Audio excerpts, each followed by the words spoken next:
You don't want to get over there and you don't want no smoke with these people. So you definitely want to know the rules. You want to know what's allowed, what isn't allowed. You don't want to go over there being disrespectful. Nobody cares about your culture, bruh, because you are in their culture. So you're going to have to do things the way they do it. And if you're someone that have a problem with that, my recommendation is don't go.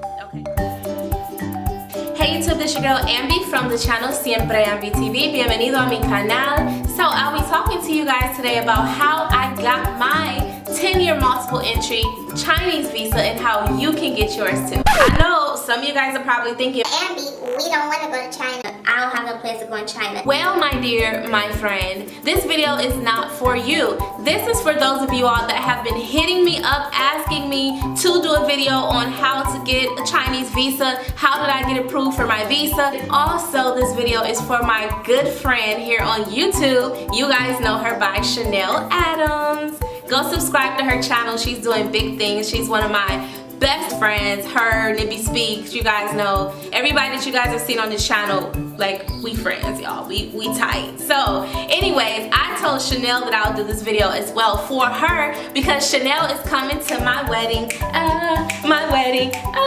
And so she needs her visa to come to China. So I said I'll do this video for her as well. Nonetheless, let's go ahead and get started. First things first, primero lo primero, you're going to need a passport picture. You can get that taken at any drugstore, CVS, Walgreens, Rite Aid. If you don't have like CVS or Rite Aid or a Walgreens in your country or city, wherever, then I'm pretty sure your post office can take this picture as well. Let them know that you need to take a passport size photo because you're applying for a visa, and they're going to automatically know the dimensions and what size that you need. The only thing they're going to ask you is how many copies. So the Chinese embassy only need 1 copy, but to be on the safe side, I will always get 3 because it's usually 1, no more than 3. Your passport size photo, your flight itinerary, and your hotel reservation. These are the 4 things that you are going to need in order to apply for your Chinese visa. Now, once you have the things that are needed, the next step is you want to contact the local Chinese embassy. So if your state have a Chinese embassy there, then you want to contact the embassy and let them know that you have the required documents and now you just need the application to apply. So they're more than likely going to direct you to this website here where you can print off the application. Yeah, and that's simple. Once you fill out the application, you type everything in, and then all you have to do is sign your signature. Then you put everything together in a packet, and then you're going to take it to the embassy. If you are like me and you do not have a Chinese embassy located where you reside, then you're going to have to visit this same website and you're going to have to see which embassy is assigned to your state or your place of residence. So for example, if you live in Michigan, there's no Chinese embassy in Michigan, right?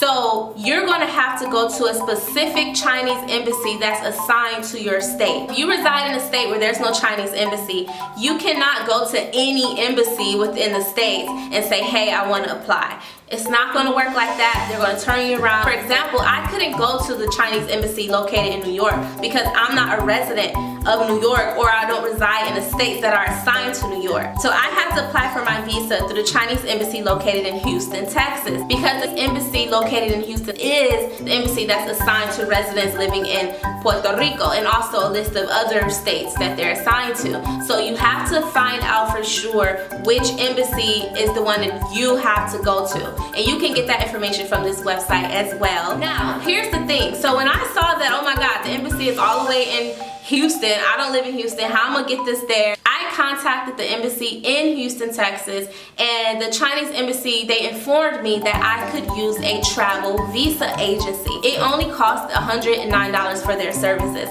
So they were able to tell me, use a travel agency visa company located here in Houston, Texas, and they'll do everything for you, and they'll bring the documents to us and we'll give it back to them. So what I had to do is mail my documents through FedEx, right? The passport photo, the itinerary of the flight, the hotel reservation, and the application. Once you go through the website, the visa website or travel agency, they're going to forward you the application. Once you download it as a PDF, then you're able to click on it and type in your answers, and then you have to print it off and sign and date where you're supposed to. So there's going to be a section on the application that's going to ask you what type of visa are you applying for. So it's going to give you the option that says 3-month visa. The next option is going to say 6-month visa. And then there's a section where it says other. So you want to choose whichever type of visa you're looking for. Since I wanted a long-term visa, what I did was I checked off other. And then there's a space right there on the side where you write down what it is you're asking for since you checked off other.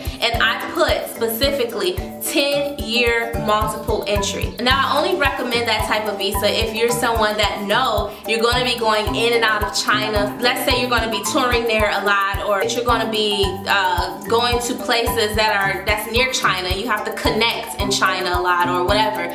You definitely want to apply for the long-term multiple entry visa. That's not going to expire for 10 years. So after you send everything, the required documents plus the application in FedEx format to the travel agency, or like I said, if you live in the same state where the Chinese embassy is located, once you take that information to them, usually it takes a shorter amount of time if you live in the state where the embassy is located. I've heard of people getting their visa and their passport and stuff back within 24 hours, within 48 hours, no longer than 72 hours. But because I live somewhere else, and if you're someone that lives somewhere else, it could take anywhere from 7 to 14 days to get everything back, right? So you definitely want to plan out. If you've already purchased your ticket and all of that to go to China, you definitely want to go ahead and get on getting your visa. Don't wait until the last minute, because chances are, if it's near a holiday, if it's a holiday in China, if it's a holiday in the US, if it's a holiday anywhere, okay, and the embassy is shut down, 9 times out of 10 that's going to make the process be longer than what it has to be. Definitely try to get that visa, I'll say 3 weeks or more in advance, so just so that when it's time to fly there, you're not still waiting on your visa, because sis, you ain't going nowhere without that visa, okay? They gonna arrest your ass if you arrive in China without a visa. But no, they'll stop you way before that. If this is your first time going to China, you definitely want to research the rules, the laws there, because that can save you a lot of hassle, okay? You don't want to get over there and you don't want no smoke with these people. So you definitely want to know the rules. You want to know what's allowed, what isn't allowed. You don't want to go over there being disrespectful. Nobody cares about your culture, bruh, because you are in their culture. So you're going to have to do things the way they do it. And if you're someone that have a problem with that, my recommendation is don't go. So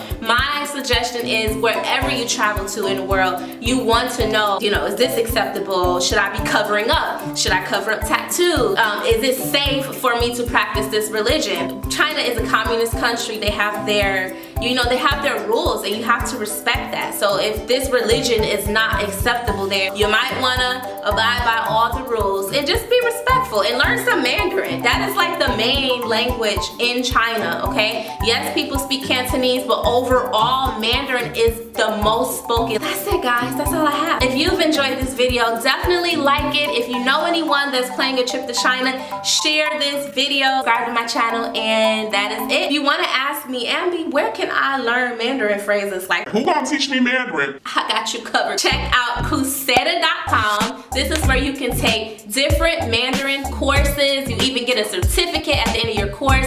I studied through Coursera for 7 weeks and got me a level 1 certificate, and you can get you one too. So sign up through Coursera.com, and you can check out the link in the description box below. That's it. That's all I have for you guys now. That's it. Eso es todo. Bye. Bye.